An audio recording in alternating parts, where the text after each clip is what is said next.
After being away on a 6-month business trip, I came home to find that my boyfriend had a new dinner companion. She looked even more like the lady of the house than I did, moving busily around the kitchen, skillfully preparing 3 dishes and a soup. Just as they were about to sit down to eat, she held up the matching couple's bowl set, yes, the ones Jack and I used to share, stuck out her tongue a little shyly at me, and said, "Oops, I forgot. There's only one set of bowls and chopsticks in the house. Miss, let me get you a bowl for your rice." Right in front of Jack, she served me a bowl of rice using a disposable plastic bowl. Jack didn't say a word. At that moment, I knew it was time to break up with him. After half a year away, our company's overseas operations had finally stabilized. I secretly bought a plane ticket and came back a day before Jack's birthday, hoping to surprise him. On the way back, I imagined all kinds of reactions he might have, how shocked and happy he'd be when he saw me, and the birthday gift I had carefully chosen for him. His face would definitely be priceless. To capture that moment, I even brought a tiny camera, just so I could record it and keep the memory. I thought everything would go smoothly, but I ran into trouble the moment I reached the door. 602, that's definitely it. I took 2 steps back and double-checked the number on the door. My mind went blank. Why did the electronic lock say incorrect password both times? I clearly remembered the code. It was my birthday. There was no way I got it wrong. Unconvinced, I slowly and carefully entered my birthday again, 1 digit at a time. But after the final number, the lock clicked and showed, locked. Unable to unlock. Incorrect password. That could only mean one thing. Jack had changed the password. I sighed and gave in to reality, pressing the doorbell. After the second ring, a sweet, perky female voice came from inside. "Just leave the package at the door." I froze for a second. I stepped back again to look at the apartment number. Still 602. No mistake. That shoe cabinet? I bought it. On top were the shoes I gave Jack, so why was there a woman's voice inside my home? An uneasy feeling started rising in my chest. I pressed the doorbell again. I said, "Leave the package at the door." "Don't you understand English?" The voice barked, clearly irritated. The door suddenly swung open. A petite girl with a low-side ponytail stood there, wearing a linen apron and holding a spatula. She glared at me, visibly annoyed. But the moment she saw my face, her expression shifted subtly. Still, her tone stayed sharp. "Who are you looking for?" I didn't answer. I simply pushed my suitcase forward and walked past her into the apartment. "Hey, what do you think you're doing? You can't just barge into someone's home. I'll call the police," she shouted, grabbing my arm angrily. I glanced around at the familiar furnishings, then slowly let my eyes fall back on her. I frowned and said, "Shouldn't I be the one asking that? Who are you? Why are you in my home? Where's Jack?" Just as she and I were locked in a standoff, Jack's voice came from outside the door. "Hey babe, I got the coconut water, the brand you like." He was changing his shoes in the entryway. "I had to run around to several stores to find it. You better thank me later. I'm expecting a good leg massage, got it?" He called out a couple more times but got no response. When he looked up, his eyes met mine, and in that moment, the color drained from his face. "Claire, you're back?" he stammered. He quickly rushed over to me. The girl, Lily, paused for a second, then didn't bother arguing with me anymore. She walked up to Jack, casually took the drink from his hand, and placed it on the table as if it were the most natural thing in the world. Jack hurried over to me. Jack pulled me into a tight hug, his eyes filled with excitement. "You came back so suddenly, why didn't you tell me? I could have picked you up." He held me tightly, but I had no desire to hug him back. All I could feel was how unfamiliar this man felt, the man who had been my boyfriend for 5 years. Who was he? I've never been the kind to beat around the bush. Whatever I'm thinking, I just say it. I looked at him directly and asked, "Who is she?" Jack gave me a helpless look. "Did you forget? I told you about her. She's the one I found in our complex to do home-cooked meal service. My dining partner." I frowned, trying to recall. After a while, I vaguely remembered he had mentioned something about her before. Jack worked as a gaming streamer, so his meals were often irregular. And since I had to be away on a long business trip, I was worried about his health.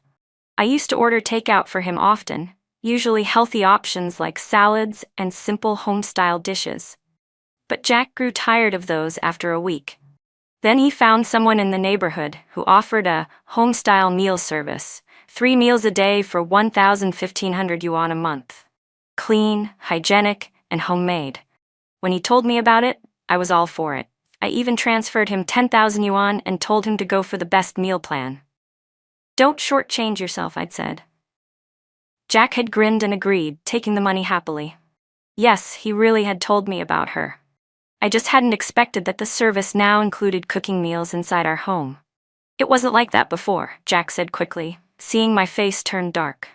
But later, there weren't many clients left using the service. Eventually, I was the only one, so the cook just started coming over to make meals here. As he explained, Lily walked over carrying a dish she'd just finished and placed it on the table. She wiped her hands on her apron and smiled. That's right, Miss Claire, you should try my cooking. Yeah, come on, have a taste, Jack added, practically drooling. Piggy's cooking is really something else, it's amazing. He excitedly pulled out a chair for me to sit down. The moment I sat down, I heard Lily say to Jack, "Don't just sit there. Get her some coconut water." Oh, right. Jack seemed to snap back to attention and rushed off to get a cup for me. He picked up a pink cup from the table, but Lily immediately snapped, "Idiot, don't use that one, that's mine." Jack finally realized and awkwardly set the cup down, then went to look for another. When he couldn't find one, Lily chuckled and called him a dumb goose, then grabbed a clean glass from the nearby cabinet and handed it to him. Jack scratched his head sheepishly but didn't get upset. The two of them, one serving rice, the other pouring me coconut water, moved in sync. I sat alone at the table, quietly watching them, their effortless coordination and closeness. For a moment, it felt like they were the loving couple of this home, and I was just a guest. A guest who barely knew them. It wasn't until Jack placed a glass of coconut water in front of me and reached out to pat my head affectionately that I snapped out of it. "Why that long face, babe?" he said with a smile. It wasn't until he called me babe that I remembered. Oh right, Jack was my boyfriend. We were the couple in this house. I was supposed to be the one sharing this space with him. Just as I lifted my eyes to speak to Jack, a sharp crash came from the kitchen. The sound of a bowl shattering, followed by Lily's startled yelp. I didn't get the chance to say a word before Jack, clearly alarmed, rushed straight to the kitchen. I didn't look toward the kitchen, but I could hear their voices clearly. "Ouch, you're so clumsy, don't touch that, let me do it. You might cut yourself," Jack said nervously. "That plate was just too slippery," Lily replied, sounding both apologetic and a little wronged. "It's okay, it's just a bowl. As long as you're not hurt, it doesn't matter," Jack reassured her. Their voices gradually faded, as if they were whispering to each other. I closed my eyes. I couldn't make out what they were saying, and I didn't want to. Soon after, they came out of the kitchen, each holding a bowl of rice. One bowl had a little puppy design. The other had a kitten.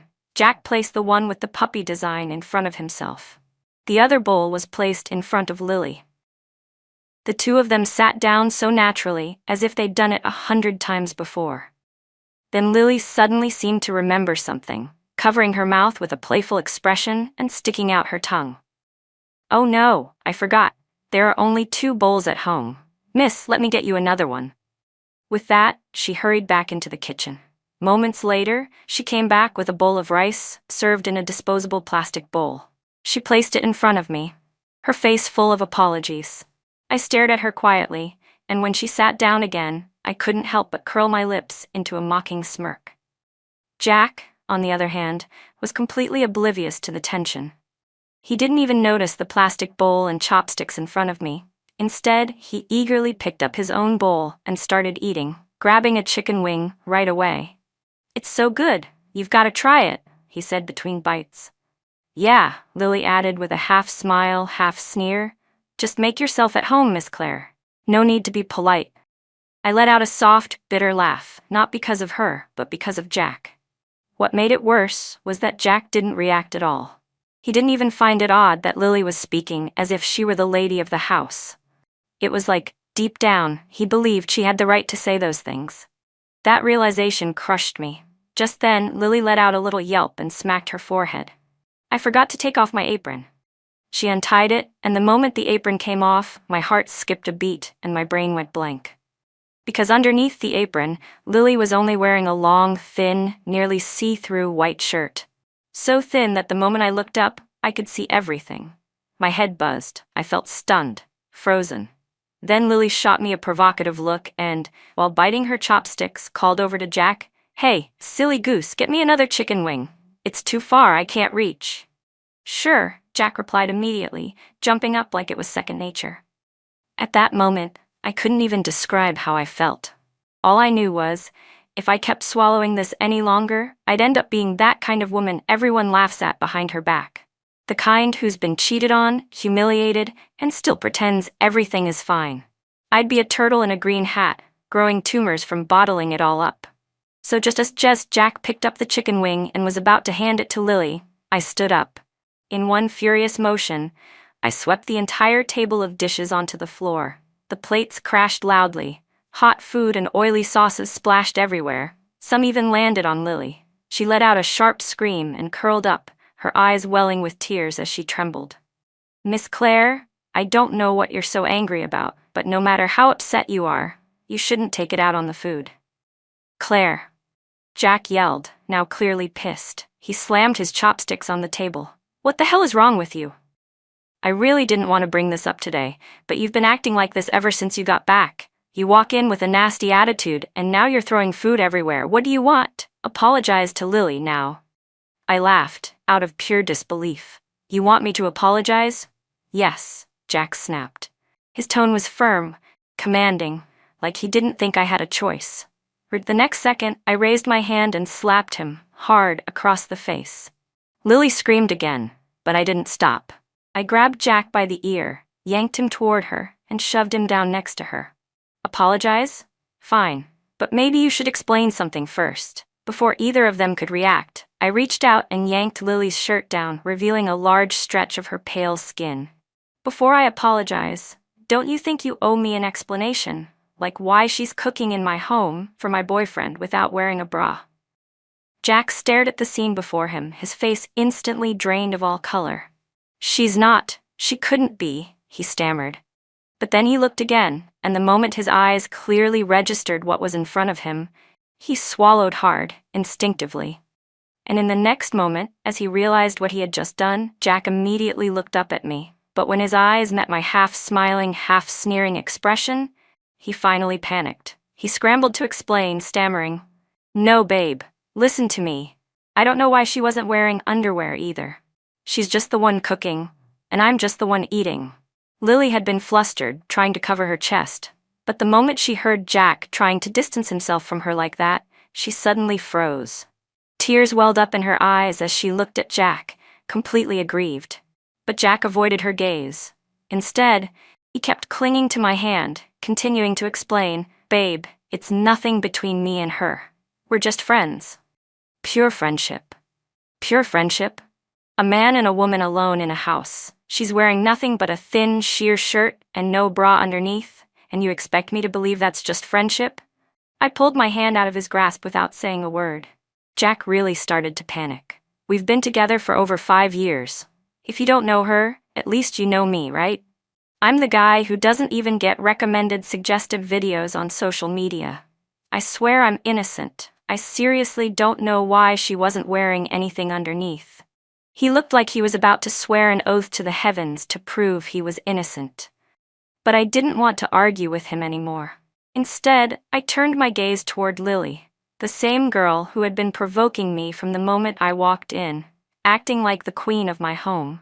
She was clutching her clothes tightly, eyes red, trying to play the poor, mistreated victim. Gritting her teeth, she finally shouted, her voice choked, "Miss Claire, I don't need to explain anything. If we're clean, we're clean. People with dirty minds see filth in everything." She emphasized that last sentence with a sharp edge, dripping in passive-aggressive provocation. I had no intention of playing along. I shot right back. "Oh, really? So what? You're saying I'm the one who took off your bra? Or was it me who helped you pick out that barely there, see-through shirt? Did I force you to come into my home and cook for my boyfriend dressed like that?" I stepped closer and looked down at her coldly. "By your logic, if I walk in next time and find the two of you naked in bed, are you going to tell me I'm the twisted one?" That you were just lying there having a conversation?" Lily was at a loss for words. Her entire face looked like someone had upended a palette of paint, pale, flushed, and bruised with embarrassment. She clearly hadn't expected me to be so blunt, to drag her petty little tricks into the harsh light like this. She bit her lip and instinctively turned to Jack, hoping he'd step in for her. But the second Jack met her eyes, he quickly looked away. Furious, Lily clenched her fists and glared at me. "I can tell you clearly, I never did anything with Jack. I'm not as filthy as you think." Her voice shook as she shouted, "I wore that shirt because I have a special condition. My skin reacts to fabric. It gets itchy and red. I need breathable clothes to avoid pain. That's all." She was trembling all over. "I just revealed my personal medical condition to you. Are you happy now?" With that, she turned around and stormed out of the apartment, slamming the door behind her. Jack stood there frozen, staring after her for a long moment. Then, almost like he'd just figured something out, he muttered, "So she's sick." My head buzzed. I looked up at him in disbelief. Jack furrowed his brows and looked straight at me, as if he were the one who'd been wronged. "Claire, why do you always have to push so hard? She's already going through enough. Did you really have to hit where it hurts? Don't you feel even a little guilty?" Guilty? I didn't know if my conscience hurt, but my head was throbbing from sheer rage, especially when I looked into Jack's clear, clueless eyes. I was shaking with fury. And then, just to make it worse, he added, "We should probably go and apologize to her later." That was it. All the strength drained from my body. I silently reached for the bowl of rice still sitting on the table. Jack frowned slightly and opened his mouth like he was about to say something else. But before he could speak, I hurled the entire bowl of rice straight into his face. "Jack, we're done," I said coldly. "Being with you has been nothing but a stain on my life." "You're crazy, Claire," Jack shouted, more aggrieved than me. "I don't agree to this." "Did you take something today?" Jack snapped. "You come home and just start making a scene, turning the whole house upside down." Wait, could it be? He suddenly narrowed his eyes, scanning me from head to toe. "You're not seeing someone else out there, are you? And now you're just looking for an excuse to blame me and force a breakup?" His eyes widened in shock, as if he'd just uncovered some brilliant truth. He stared intently at my face, searching for signs of guilt, and when he saw my expression twitch in disbelief, it only seemed to confirm his theory. "I knew it. You are seeing someone else." Jack shouted like it was the revelation of the century, his voice so loud it echoed. His eyes turned red with anger. "Claire, how could you do this to me?" At that moment, I honestly couldn't tell if Jack had completely lost his mind. In just one sentence, he managed to pull off the classic trifecta of deflection: change the subject, reverse the blame, and twist the narrative. We had been talking about him and Lily. He hadn't offered any explanation or defense, just suddenly declared that I must be cheating. Clearly, he was trying to blur the lines around his inappropriate behavior with Lily and shift the blame onto me. He convinced himself that I was the one being unfaithful, and that I'd only come home to start drama so I could break up with him. By projecting his guilt onto me, he turned my justified anger into something irrational. Once I realized the logic behind it all, my mind calmed. The rage and betrayal that had clouded my judgment began to fade. I looked at the man standing in front of me, the man I had dated for nearly 5 years. And I didn't recognize him anymore. The Jack I remembered had once been a bright, cheerful boy. Had that just been a trick of memory, tinted by the rose-colored glasses I used to wear? I wasn't sure. All I knew was that the Jack standing in front of me now, I couldn't love him anymore. Jack stiffened under my gaze. He looked uncomfortable, even nervous. "Why are you staring at me like that?" he asked dryly. "You're the one who did something shady, not me." "I didn't do anything." "Are you sure?" I asked calmly. "Then how about this? Are you willing to switch phones and check each other's messages?" Jack flinched. My voice was flat and emotionless, but it clearly struck him. His eyes darted to the bowl I had thrown at him earlier, now back in his hands. It had a little puppy design on it, matching the kitten bowl that Lily had used earlier. Judging by the texture and detail of the bowls, I could tell they weren't store-bought. They looked handmade, a matching set. And suddenly, I remembered. About a month ago, Jack said he went to Jingdezhen for a gaming event. But now it seemed he didn't go alone. I didn't look at him. Instead, I let out a small, cold smile and asked, "So the two of you went on a trip together too, didn't you?" The moment those words left my mouth, I heard a sharp crash, the sound of porcelain shattering on the ground. I didn't even have to look to know how panicked Jack's face must have looked in that instant. "No, we didn't. I mean, we just..." Jack tried to explain. I cut him off. "Don't bother. I don't really care where you went or what you did. I don't care about the details of how it all happened between the two of you." I had no interest in hearing Jack's explanations anymore. From the moment I walked through the door, Lily had already thrown all the evidence in my face. The matching bowls and water cups, the overly familiar nicknames and body language, and the traces of her presence scattered all around my home. All of it told me one thing: my space had been invaded and Jack had allowed it.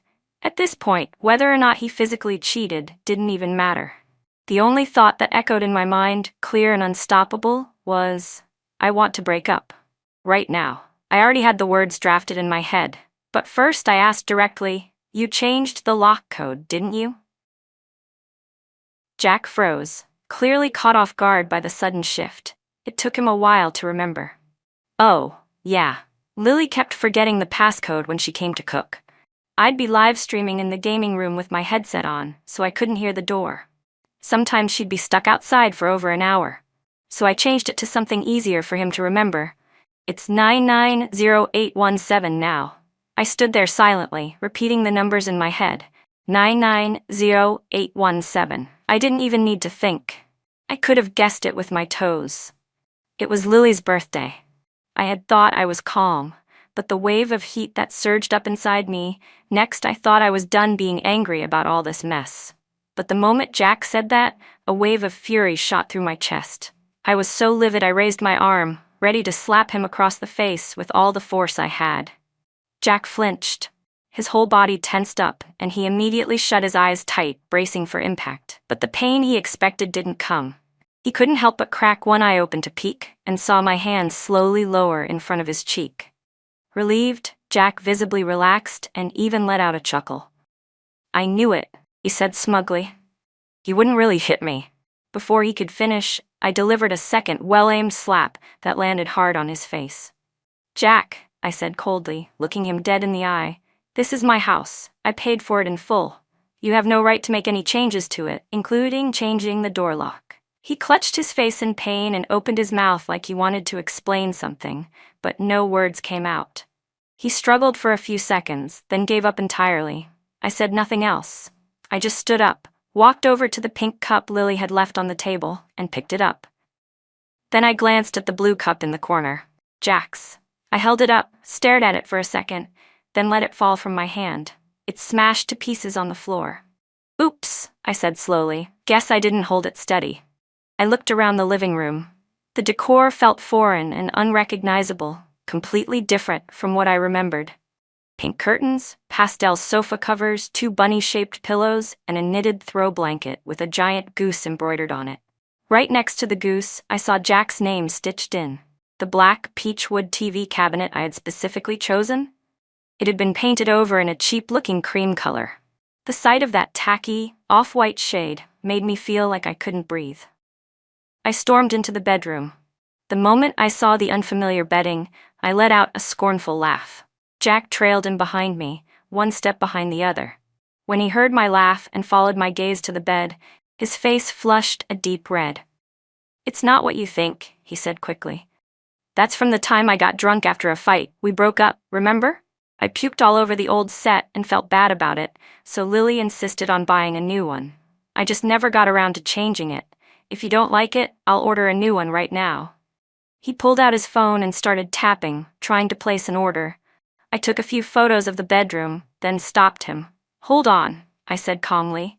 "I need to get a lawyer and a financial advisor to come estimate the total damages to my property." Jack froze, phone still in his hand. He looked up at me, stunned. "What? What do you mean?" I furrowed my brow and stared at him.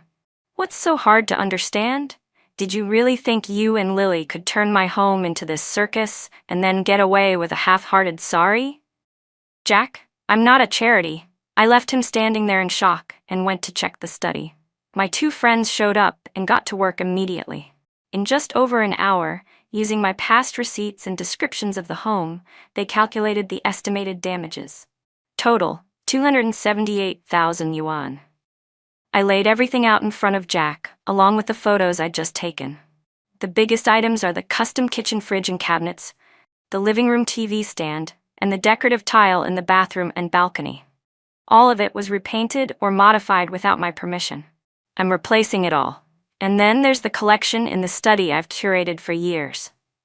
I've heard enough, Jack cut in. He stared at me like I was some kind of monster. Lily asked for permission before changing anything. I agreed to it. His eyes flicked to my two friends, then back to me. He pressed his lips together. You don't need to blow this all out of proportion. I'll just have her come over and apologize, and we'll settle it that way. He started to type a message to Lily, but I knocked on the table to get his attention. You're mistaken, I said. It's not just her who's paying. I pointed at the invoice on the table, where both names were clearly printed, Lily and Jack. You're both responsible. You're paying together. Jack was clearly stunned. He stared at me in disbelief and shouted, Claire, I'm your boyfriend. How could you be so heartless? Just because I got a little close with another girl, you're treating me like this. Without a word, I grabbed the extra glass of cold water on the table and threw it right into his face. If you don't understand plain English, go to a hospital, I snapped. Then I raised my voice. We already broke up. Don't try to frame this as some emotional drama between a man and a woman. You teamed up with someone else and caused serious damage to my property. If you refuse to compensate me, I'll see you at the police station. Jack's face instantly darkened. He shouted my name, Claire. In the past, seeing him like this, angry and agitated, I probably would have done everything I could to calm him down and make him smile again. But now, I couldn't even be bothered to look at him. I didn't argue. I picked up my phone and dialed the police. Just as the call went through, Jack lunged forward and hung it up. Fine, he roared, trembling with rage. You really want to make a scene, don't you? Fine, break up it is, but don't come crying to me later. I let out a long breath. My head throbbed. Could he stop making everything about love and betrayal for once? The real issue here was the financial damage, 278,000 yuan. 278,000. Was that really so meaningless compared to his hurt feelings? As Jack angrily dragged his suitcase toward the door, I called after him. He paused, turned back with a smug smile and said, What, still can't let me go? If you admit you were wrong now, maybe I'll be generous and forgive you. We don't have to break up? I looked at him like he was completely delusional. No, I just want Lily's contact info before you leave. Neither of you are getting out of this. I need to send her the damages list. Jack's smile instantly dropped. He handed me Lily's contact and left without looking back. Just before I shut the door, I heard a loud, pathetic sob from outside. But it had nothing to do with me anymore. Right now, I only cared about getting compensated and restoring my home. I created a group chat with both Jack and Lily. The group name, Compensation Family. Jack was the first to react, sending a message that said, Ah, Love Nest Family? I glanced at it and didn't even bother replying. It was too cheap. Thankfully, he deleted the message a second later. I tagged both Jack and Lily and sent them the full list of damages, followed by one simple message. Please transfer the compensation amount to me within 10 days. Then I muted the group.